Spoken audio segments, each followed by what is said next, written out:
Mirë, tek PDK-ja duket se tashmë me një kryetar të ri, Bedri Hamzën, i cili e nisi nga shtëpia e bardhë me sa duket fushatën elektorale, mund të sjell një ndryshim të madh krahasuar me zgjedhjet e mëparshme, pse kjo lëvizje përpara zgjedhjeve, pra Memli Krasniqi që i lë vendin Bedri Hamzës? Ka qenë një grup sabotatorësh, një grup profiterësh politik në Partinë Demokratike të Kosovës të grumbulluar rreth Memli Krasniqit, të cilët e kanë udhëhequr Partinë Demokratike jo në teren, jo në takime të drejtë për drejta me elektoratin, por nga baret edhe nga saunat e hoteleve të Prishtinës. Ky ndryshim ka qenë i domosdoshëm dhe krejt ky grupi të cilin e përfaqëson Memli Krasniqi, Abelard Tahiri, Vlora Qitaku e disa të tjerë, realisht edhe janë pengesa kryesore e mos pranimit të Fatmir Limës në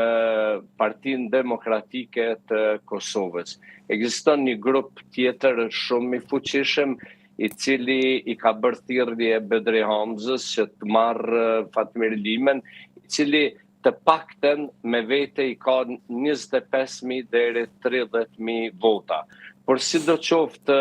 mënyra si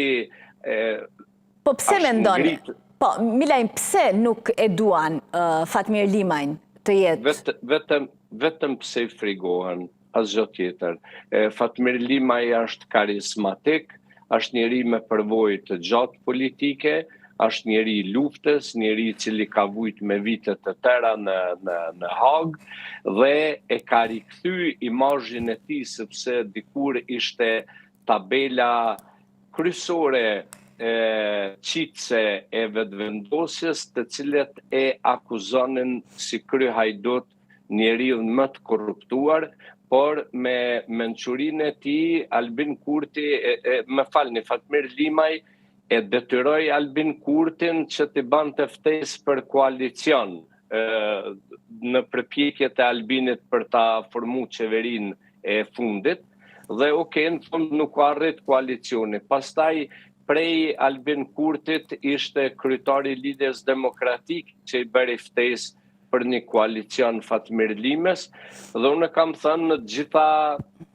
analizat e mia që shtëpia streha politike e Fatmir Limajt është vetëm Partia Demokratike e Kosovës, sepse është njeri prej themeluesve kryesor të kësaj partie dhe i gjithë elektorati edhe deputet aktual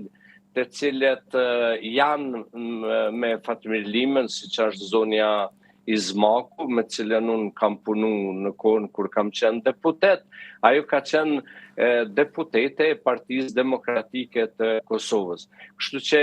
nuk ekziston asnjë shpjegim dhe kurfar logjike që Fatmir Lima të refuzohet nga ana e Partisë Demokratike. Por në anën tjetër, për momentin unë e kuptoj jashtëzakonisht mirë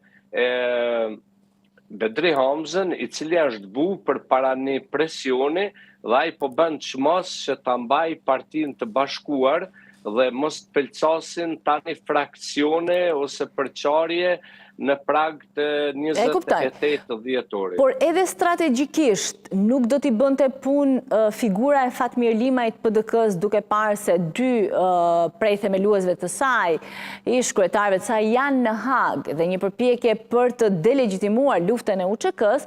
të merrte një figurë si zoti Limaj, i cili ka luftuar, por ka arritur të fitojë edhe pafajësinë për luftën e tij. Pra edhe për të shërbyer pak kauzës ushtrisë shërimtare të Kosovës. Unë po them edhe një herë që edhe nuk ma merr mendja që edhe krerët të cilët ndodhen në Hag janë shumë pro angazhimit të Fatmir Limës në Partinë Demokratike, për arsye se kanë qenë disa gjera, disa përqarje, bajagit mëdhaja, disa përplasje, ndoshta nga njerë të paka përqyshme në mes Fatmir Limës në njëra anë dhe Kadri Veselit e Hashim Thaçit në anën tjetër. E keni parasysh Esmeralda se gjithmonë kur ka krisje në shoqëri, për shembull, hatërmbetjet janë shumë më të mëdha në rast se ti ke përplasje me një shoqe të ngushtë, të cilës i ke besu shumë në jetë, se sa një shoqe të cilën e ke taku 2-3 herë tranzit në jetën tënde. Prandaj Fatmir Lima, duke qenë bashkëpunëtor i vjetër i Kadri Veselit edhe i Hashim Thaçit, ka qenë njëri nga kundërshtarët më të mëdhaj dhe unë në analizën time du të them një diçka që gabimi më i madh në karrierën politike të Fatmir Limës dhe Ramush Haradinajt e që mbase edhe ky është gabimi më i madh politik ose faji më i madh politik që e ka të vështirë Hashim Thaçi e Kadri Veselit t'ia falin, është rreshtimi i Fatmirit dhe i Ramushit dikur me Albin Kurtin. Këta u bon palë me Albin Kurtin, u bashkun me Albin Kurtin në momentin kur Albin Kurti me mjete terroriste erdhi në pushtet, do thotë e kalli parlamentin e Kosovës, e gjujti me zol parlamentin e Kosovës, përdori akte terroriste, Albin Kurti dhe lëvizja e tij kanë lëndu me qindra policë të Kosovës, i kanë përgjak rrugët e Kosovës me gjakun e policëve të Republikës të Kosovës, ku pjesa dërmuese e këtyre policëve kanë qenë ushtarë të lirisë të Kosovës. Dhe kjo është faji më i madh politik që si duket akoma nuk e kanë tejkalu.